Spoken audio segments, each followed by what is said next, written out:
What's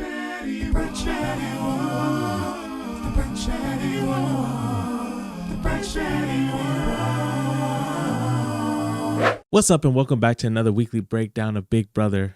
I was really dragging my feet to make this one, not for laziness, but purely for the fact that Big Brother, especially this week, has been really hard watch because of two specific house guests that are being isolated because they share similar things to me. But we will talk about that later. I will remain objective in the first half, and then we can talk about other stuff later on. But yeah, for play of the week, we have D. She won HOH. Congratulations. I think her noms were, I wouldn't say, I think they're good, but dangerous in the sense that it could be really bad for her game in the future. There's no way that she doesn't have bad blood after these nominations, which was Taylor, Lala, and Drew. You know, we'll see how this plays out. I don't see it going too well for her game. I mean, obviously she's got the icons backing her up, so it might not be too bad, but at the same time, whoever stays out of those three people, it will most likely be a straight target for D next time and the icons. So I genuinely don't see this going well now, but I guess that's just a part of the game. That's just where we're at in Big Brother. This is where it starts to get real and blood does start to get splattered on hands. Like, it's right before jury. So, you know, it is what it is, unfortunately. But yeah, this is the spoiler section of Big Brother. We are talking about things after the nominations, the veto, the power veto, and everything a little bit after the power veto. So if you do not want any of those spoilers, I would suggest you click off now. Leave a comment or like too if you like the content. But I would suggest you leave now if the spoiler is just not for you, okay? So let me get into the actual play of the week, which is Lala. Lala. Yes, she won the power veto again. Again? No, she won the power veto for real, bruh. Yeah, getting that power veto, getting herself off the block. I feel you, girl. I'm so proud of Lala. And like I said before, I wasn't necessarily in the beginning. The only reason I was kind of wanting Lala to go home is because I thought she wasn't going to be able to compete, but she's starting to show herself like a true warrior. And I do realize that with her and Taylor being the package deal, you know, they're kind of like a brains and bronze of the operation. I think, yeah, Maddie had told me that, and I was like, oh yeah, that's a good analogy. Lala's the bronze, Taylor's the brains. Together they make a power like duo. But yeah, unfortunately, that this week that whole duo is fighting for their life. But I'm glad that Lala got off. I just hope that in some way, shape, or form that Taylor can be the brains and like just kind of flip the vote, which I think is slowly happening. I feel like this season of Big Brother feels like that horror scene, like a horror movie, you know, when the person has like a lethal weapon, like a knife, and they're like, don't come any closer, I will stab you.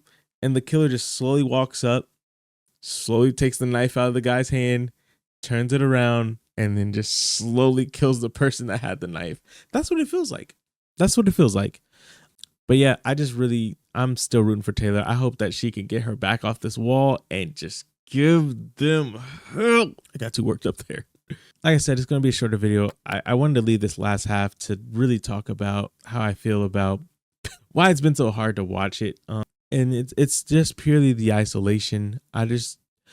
Especially with like, you know, Taylor being more open, more vocal about things, and it kind of getting thrown in her face like a lot of Black women do experience, unfortunately, in America, where it's like, you know, when she speaks passionately because it's a passionate game, Big Brother is about like you as a person. So obviously when you feel like your character's being tested or tried, you will be upset regardless. So, you know, she's talking with passion. She's like talking to Angela. She's talking to Haley. Haley's been saying some microaggressive things on and off the line.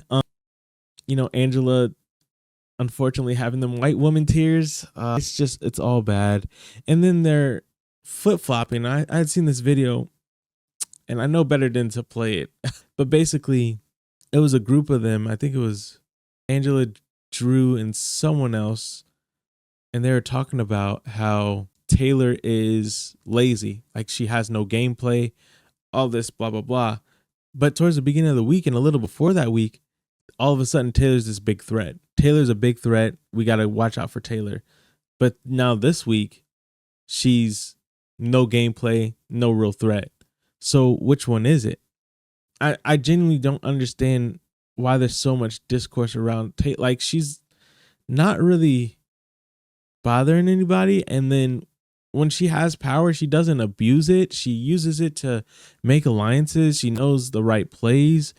And then, of course, with Lala, just everything that they say about her with the whole cooking and cleaning and her being annoying, but like she's really just Lala. Like, she's a good person. I just, it's so frustrating to see all this stuff pan out and it just be against two black women. And I don't know, it's just become really hard to watch. And it's like, it seems like it's literally them two versus everybody for no reason.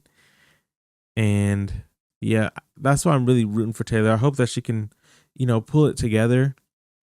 Not that she doesn't have it together, but like, come the blockbuster time, I hope that she can clutch it up and get herself off the block. And I don't know what the strategy is from there, but hopefully they just burn the place down, just lights out, win every competition. Wishful thinking, but as much as I can root for Taylor and Lala, I'm going to do it. I'm going to do it and just hope for the best. Especially seeing like bits and pieces of the cookout and stuff like that season. It's just so frustrating to see it like kind of revert back to how Big Brother usually is. When there's a minority, they go out like almost immediately. And I will say, I am very interested to see how, I think it's Thursday. I think Thursday is going to be their 1000th episode. So I'm going to be very interested to see what the plot twist is for that. And hopefully it works in Taylor's favor and Lala's favor. I hope Taylor stays. I really hope Taylor stays. And I'm going to be very sad if she doesn't. But that's all I got for today. Very short, a little disappointed, but hey, the game, I guess, must go on, unfortunately. And I will be very excited and eager to see what happens on Thursday. In the meantime, I just wanted to say thank you guys for what are we at? I just want to say thank you guys for 228 subscribers. It's a big deal to me, and I don't care. I am so grateful. Thank you to everybody that's been hitting that subscribe button, liking, or just, watching the content. I really appreciate it. And to more videos.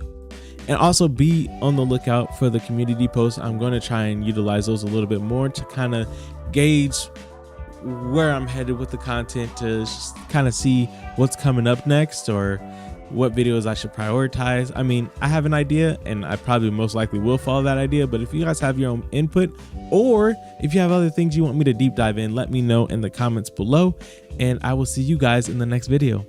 Oh, I almost forgot. I also have to do this. Make sure to check out my documentary. I don't know what side of the screen it's going to be on.